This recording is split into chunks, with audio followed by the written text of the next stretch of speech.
Tax से जुड़ी हर उलझनों को दूर करने के लिए लेकर हम हाजिर हैं आपका पसंदीदा शो टैक्स गुरु, जहां हम नियमों के दायरे में रहकर टैक्स बचाने के बेहतरीन तरीके आपको बताते हैं। नमस्कार, मैं हूं लक्ष्मण राय और आज हमारे साथ अहमदाबाद से जुड़ रहे हैं जाने माने टैक्स एक्सपर्ट मुकेश पटेल साहब। मुकेश पटेल साहब का स्वागत है हमारे शो में। और मुझे पता चला है कि सैलरी टैक्स पेयर्स के लिए आपने बहुत सारी खुशखबरी अपनी झोली में छुपा रखी है, उन सारी खुशखबरी टैक्स पेयर्स को देंगे। तो पहले बता दूं टैक्स पेयर्स को कि आखिर ये शो देखना क्यों उनके लिए बेहद जरूरी है, तो कहीं जाएगा नहीं, क्योंकि हम आपको बताने वाले हैं कि इनकम टैक्स के नए नियमों में सैलरीड कर्मचारियों को राहत मिलेगी या फिर बढ़ेगा टैक्स का बोझ। नियमों में बदलाव के बाद ओल्ड टैक्स रिजीम या न्यू टैक्स रिजीम आपके लिए कौन सा रहेगा सही विकल्प, और साथ ही साथ सुलझाएंगे भारतीय ओरिजिन के अमेरिकी नागरिकों की टैक्स की उलझने। काफी पेचीदे उलझन होते हैं, उसको सुलझाएंगे, इसलिए कहीं जाइएगा नहीं। इन सारे मुद्दों पर चर्चा करेंगे, लेकिन सबसे महत्वपूर्ण मुद्दा कि इनकम टैक्स डिपार्टमेंट ने ड्राफ्ट रूल जारी किया है जो 1 अप्रैल से लागू हो जाएगा। तो आप अभी से अपनी टैक्स प्लानिंग करने में लग गए होंगे, देखने लगे होंगे कि उस रूल में क्या हमारे अच्छी बातें हैं, कहाँ कहीं बोझ पड़ने वाला है। तो मुकेश पटेल साहब से वही समझे। मुकेश पटेल साहब, उस ड्राफ्ट रूल की कई सारी बातें तो लोग चर्चा करते रहे, लेकिन एक चीज जो बिल्कुल किसी की नजर नहीं गई है वो है परक्विजिट को लेकर के, जो सैलरी के साथ साथ अलग अलग सुविधाएं मिलती हैं सैलरीड क्लास के लोगों को, उसको किस तरह से नए रूल में देखा जा रहा है। बिल्कुल लक्ष्मण जी, कई बार ये होता है कि हम सबको ये लगा था कि भाई ये बजट जो आया 2026 का, उसमें तो सैलरीड के लिए कोई भी 1 रुपये का भी कोई बेनिफिट नहीं था। तो काफी निराश भी हुए हमारे सैलरीड के दर्शकों। लेकिन ये जो ड्राफ्ट रूल्स, और ये मैं जो ड्राफ्ट रूल्स की बात कर रहा हूं, कई बार एक्ट में आपको कोई राहत नहीं मिलती है, पर वो रूल्स में छुपी हुई होती है।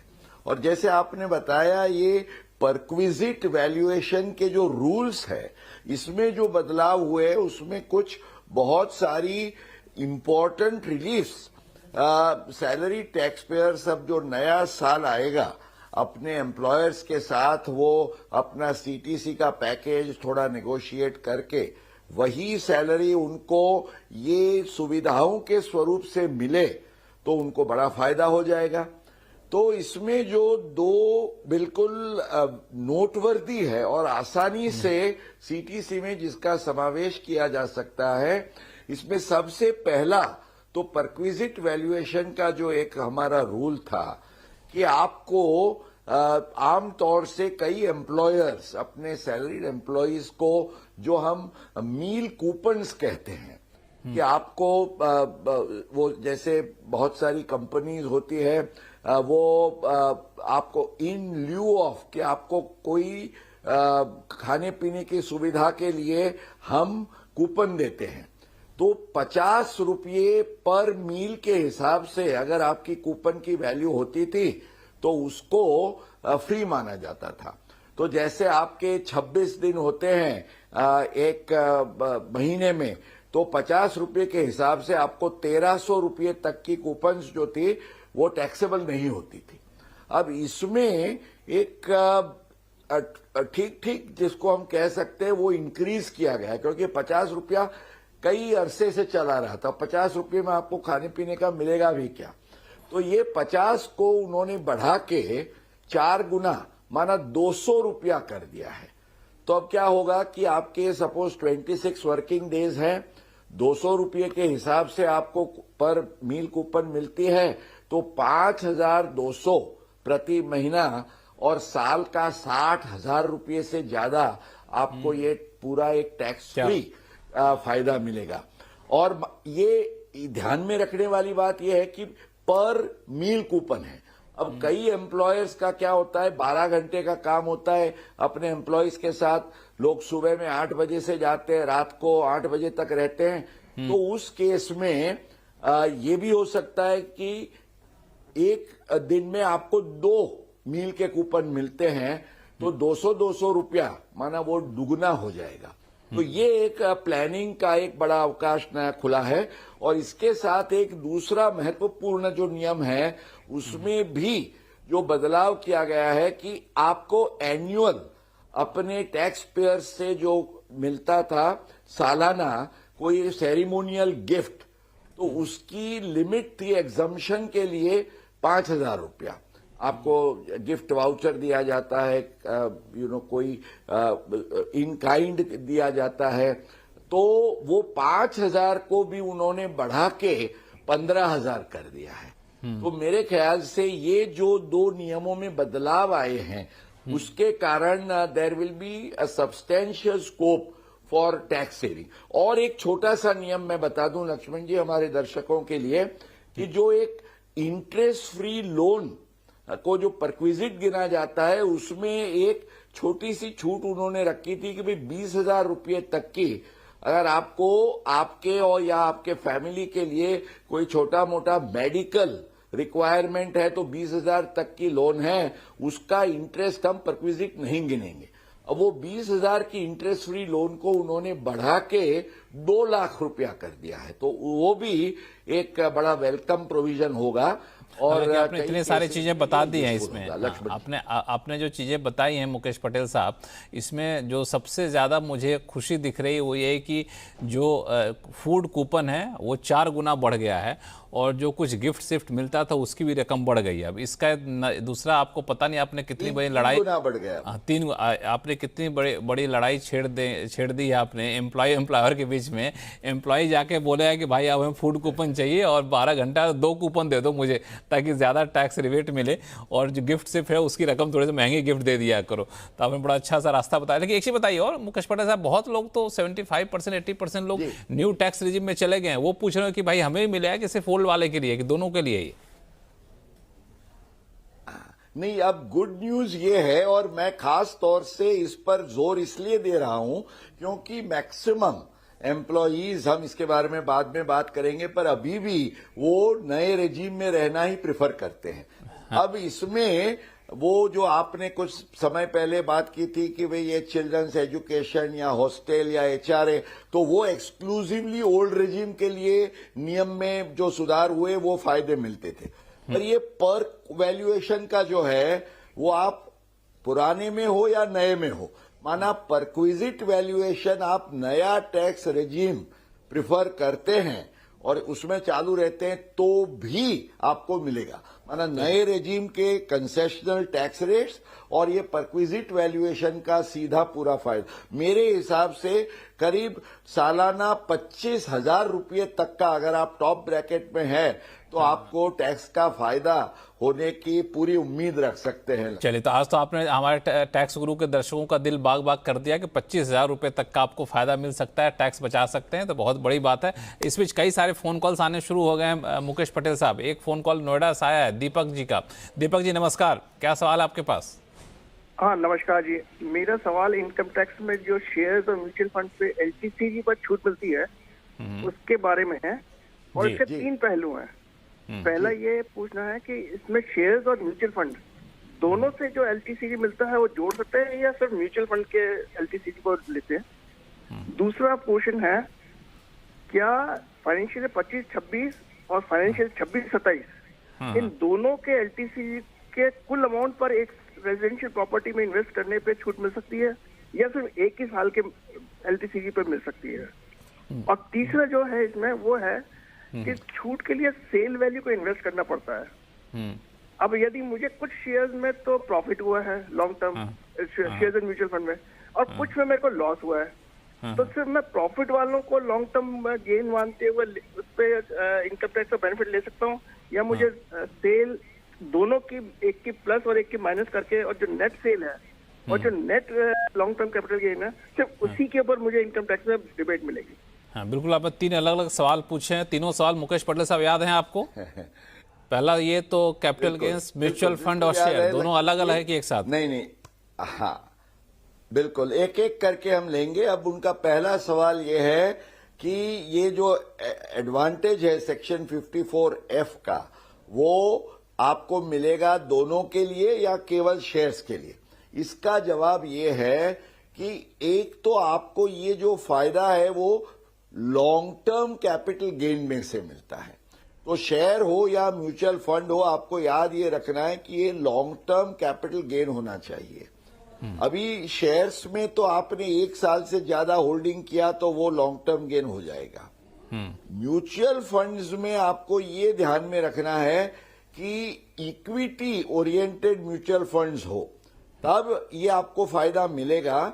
क्योंकि डेट बेस्ड म्यूचुअल फंड में हम भाई साहब को बताएंगे कि उसको डीम्ड शॉर्ट टर्म गेन माना जाता है। 1 साल से ज्यादा हो या 2 साल 3 साल भी हो, तो आपको ये ध्यान रखना है कि 54F के लिए एलटीसीजी का होना जरूरी है। अब लेते हैं आपका दूसरा सवाल। बहुत इंटरेस्टिंग पहलू आपने पूछा है। मैं पहले सवाल में आ जाऊं। मैं पहले सवाल में एक सवाल मेरा सवाल है कि आपने कहा हाँ डेट वाला म्यूचुअल फंड हो तो वो डेट म्यूचुअल फंड से जो भी पैसा है वो हमेशा ही माना जाएगा शॉर्ट टर्म कैपिटल गेंस, और इक्विटी म्यूचुअल फंड है तो 1 साल बाद आपको वो लॉन्ग टर्म माना जाएगा। दोनों पर आप लॉन्ग टर्म कैपिटल गेंस ले सकते हैं। अभी बताइए कई हाइब्रिड टाइप्स होते हैं, उसका क्या सिस्टम है? लक्ष्मण जी, हाइब्रिड में भी अगर वो 65% से ज्यादा वो अगर निवेश करते हैं इक्विटीज में, तो उसको इक्विटी ओरिएंटेड, इसलिए मैंने इक्विटी ओरिएंटेड बोला, ये जरूरी नहीं है कि 100% इक्विटी हो। सो इसके जो माना सेक्शन 50A के दायरे में जो नहीं जाते हैं, क्योंकि अगर वो डीम्ड शॉर्ट टर्म गेन हो गया तो 54F का आपको फायदा नहीं मिलेगा। अब दूसरा सवाल ध्यान रखना है। तो काफी फंड्स ऐसे हैं कि जिसमें डेट का एलिमेंट हो हाइब्रिड में, तो भी उसको इक्विटी के समकक्ष आपको टैक्स का फायदा मिलता है। हाँ, अब दूसरा जो सवाल था इनका कि भाई 2 साल का हम लगातार लॉन्ग टर्म कैपिटल गेन्स को बचा करके हम खरीद सकते हैं प्रॉपर्टी में कि नहीं? बिल्कुल कर सकते हैं, और इसके लिए थोड़ा thinking out of the box चाहिए, और वो मैं आपको समझाता हूं। मान लीजिए आपने इस साल में आपने एक आपका जो भी कैपिटल गेन हुआ है, हालांकि आपको जो निवेश करना है वो आपका नेट कंसिडरेशन करना है, तो ये जो आपके लिए 2 ऑप्शंस हैं। या तो आप घर में निवेश कर देते हैं, या तो आप कैपिटल गेन अकाउंट स्कीम में पैसा लगाते हैं, जिसको आप यूज करते हैं नेक्स्ट ईयर में। समझिए, अभी नेक्स्ट ईयर में जो आपका गेन होता है उसमें लक्ष्मण जी सेक्शन 54F के संदर्भ में देयर आर 2 कंडीशंस। 1 कि आपको जब कोई भी फायदा होता है तो आपने नेट कंसिडरेशन को परचेज ऑफ न्यू हाउस के लिए from the date of sale 2 साल में ये लगाया। तो मान लीजिए मैंने 25-26 में कुछ किया, वो मैं 2 साल के अंदर घर में निवेश करता हूं तो मुझे ये फायदा मिलेगा। अभी मैंने कर दिया या वाया कैपिटल गेन अकाउंट करता हूं। अब नेक्स्ट ईयर में जब मुझे गेन होता है और कोई नेट कंसिडरेशन आता है, तो उसमें मैं जो एक इसका दूसरा नियम है, माना 54F में ये भी है कि अगर आपको जो गेन होता है उसके 1 साल पहले आपने कोई घर में निवेश किया है तो उसके लिए भी आपको फायदा मिलेगा। अरे वाह। तो मान लीजिए आपने 2 करोड़ का एक घर लिया, तो 1 साल में आप 1 करोड़ का कर सकते हैं प्लानिंग। चलिए, तो इनके लिए बड़ा फायदे की बात आपने बहुत सही कहा कि अभी निवेश कर दीजिए, जो और कैपिटल गेन्स अगले साल है उसको भी कर दीजिए, आपको ऐसा मौका मिलेगा। एक सवाल इनका जो था कि कुछ में नुकसान भी हुआ है, कुछ में फायदा भी हुआ है, तो सिर्फ फायदा देखा जाए, नुकसान फायदा मिला के जो हुआ वही माना जाएगा कैपिटल गेन्स टैक्स? देखिए, आपको नुकसान की जो अमाउंट है उस पर तो टैक्स भरना नहीं है।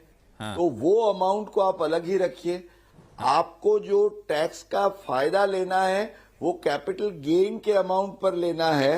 हाँ। तो टू दैट एक्सटेंट तो आपको निवेश करना होगा।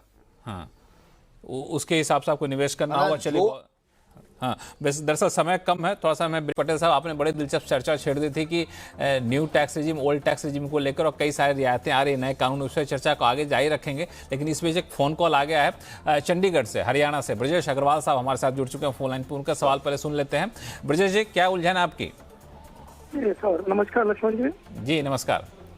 सर, काफी पुराने समय से मैं आपका ये चैनल देख रहा हूँ, और जब तक आपके चैनल से कोई जवाब ना मिल जाए तो हमें तसल्ली नहीं होती। क्या बात है, बहुत बहुत धन्यवाद सर, हौसला बढ़ाने के लिए। सर, एक मेरा पीपीएफ से रिलेटेड इंक्वायरी है। तो मेरा बेटे का 2017 से पीपीएफ अकाउंट चल रहा था, और अभी तक मैं उसको चला रहा हूँ और अब लगभग 1-2 महीने में वो NRI हो जाएगा। तो मैं ये जानना चाह रहा हूँ कि क्या मैं जो रिमेनिंग पीरियड है उसके लिए कंटिन्यू करूँ और क्या इंटरेस्ट रहेगा, या मुझे विड्रॉ कर लेना चाहिए अपना अमाउंट? मुकेश जी। जरूर। लक्ष्मण जी, बहुत अच्छा है कि इन्होंने ये सवाल पूछा और बिल्कुल समय से पूछा। एक्चुअली 1 अक्टूबर 2024 के पहले जो नियम थे उसमें NRI होने के बाद आप अकाउंट जो PPF है वो चालू रख सकते थे until the period of maturity. मान लीजिए आपने जब खोला आप NRI नहीं थे, रेसिडेंट थे, फिर आप NRI हुए तो up to the period of maturity आप चालू रख सकते थे और उस पर आपको ब्याज भी मिलता था। अब 1 अक्टूबर 24 के बाद उन्होंने ये नियम कर दिया है कि NRI under no circumstances can continue an account once he becomes NRI। तो उनके लिए, भाई साहब के लिए हमारा एडवाइस ये होगा, ब्रिजेश जी के लिए, कि आप अपना son before he becomes a non resident आप अकाउंट को क्लोज करके विड्रॉ कर लीजिए। बैंक आपको विड्रॉ भी करने देगा नए नियम के हिसाब से और आपको कोई लॉस ऑफ इंटरेस्ट नहीं होगा।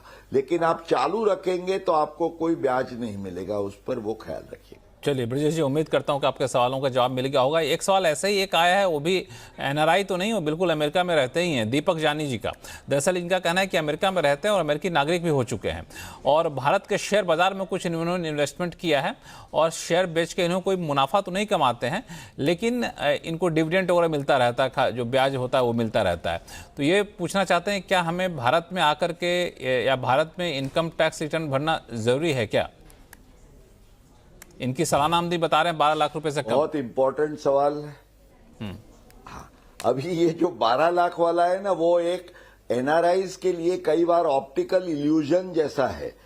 लक्ष्मण जी, हमें ये समझ लेना बहुत जरूरी है कि ये जो 12 लाख की विशेष छूट है because of the 87A rebate, वो केवल रेसिडेंट इंडियंस को ये लाभ मिलता है। माना NRI है उसके लिए तो जो अगर वो नए स्कीम में आते हैं तो रेगुलर जो 4 लाख का बेसिक एग्जम्पशन है वही एग्जम्पशन रहता है, उनको 12 लाख की छूट नहीं मिलेगी। और दूसरा नियम सबके लिए, रेजिडेंट हो या नॉन रेजिडेंट हो, अगर आपकी 4 लाख रुपए जो बेसिक एग्जम्पशन लिमिट से आपकी टोटल इनकम ज्यादा है, माना ग्रॉस टोटल इनकम भी ज्यादा है, तो आपको it is mandatory for you to file a return, भले आपको टैक्स नहीं भी भरना हो तो भी। भले या भारत के और इसके लिए यहाँ आना जरूरी नहीं है, वो ई रिटर्न फाइल कर सकते हैं। अब वो अमेरिकी नागरिक हो गए तभी रिटर्न भरना जरूरी है यहाँ पे? बिल्कुल, इंडिया की इनकम के लिए वो जरूरी है लक्ष्मण जी। और वो अमेरिका में बैठे बैठे अपने पोर्टल से, ई प्रोसीडिंग पोर्टल से फाइल कर सकेंगे उसमें। और कहीं उलझन हो गई तो आप हैं, आप उनके सारे उलझनों को दूर करने के लिए तो आप कहीं से भर लीजिए रिटर्न और कहीं कोई दिक्कत नहीं। बड़ा खूबसूरती से मुकेश पटले साहब ने बता दिया। एक अब शो को समाप्त करूं उससे पहले एक सवाल जो आपने सबसे शुरू में ही छेड़ दिया था, मेरे मन में सवाल उठने लगे कि बहुत सारे नए इनकम टैक्स के जो ड्राफ्ट से बहुत सारे एजुकेशन अलाउंस, इन सब चीज़ों में बहुत सारे बढ़ोतरी की जा रही है, छूट की सीमा बढ़ाने का प्रस्ताव चर्चा है। तो अब लोग पूछ रहे हैं कि भाई ओल्ड रेजिम में लौट जाएं क्या? इतना लुक्रेटिव हो गया, आकर्षक हो गया ओल्ड रेजिम कि नहीं? लक्ष्मण जी, मैं ये कहूंगा कि ये एक शायद इल्यूजन है। अच्छा। क्योंकि ये बात सही नहीं है। आज मैं हमारे दर्शकों के लिए एक छोटा सा समय को बचाने के लिए चार्ट रखते हैं, जैसे हम आमतौर से पेश करते हैं। बहुत क्लियर, मैंने 3 एग्जाम्पल्स लिए हैं कि 12 लाख की इनकम हो, आपकी 18 लाख की हो, 24 लाख की हो, 30 लाख की हो, ये केसेस में आपको कितना निवेश करना पड़ेगा। क्योंकि ओल्ड स्कीम में आपको एक तो टैक्स के रेट्स हायर है, नए स्कीम में वो लोअर है। अब नए स्कीम के टैक्स के पार अगर आपको रहना है, इक्वल रहना है, तो आपको ढेर सारा निवेश करना पड़ेगा। और मेरे विचार से ये जो छूट बढ़ी है उसमें भी ये कवर नहीं होगा, ये हम दिखा रहे हैं। और आम तौर से 7 लाख से लेके 8.5 लाख रुपए तक के आप एग्जम्पशंस और डिडक्शंस एक्स्ट्रा प्लान करेंगे तभी आपको ये फायदा मिलेगा। और ये भूलना नहीं है लक्ष्मण जी कि डिपार्टमेंट का नजरिया ये है, जैसे एचआरए में भी इस बार इन्होंने एक नया क्वेश्चन ला दिया, आप क्या रिलेशनशिप है जिसको आप रेंट दे रहे हैं। तो आप कहेंगे मैंने पिताजी को या बेटे को दिया है, इमीडिएटली स्क्रूटिनी आ सकती है। आपने कोई निवेश किया, कोई एग्जम्पशन पॉलिटिकल पार्टी को डिडक्शन लिया तो इमीडिएटली स्क्रूटिनी आ सकती है।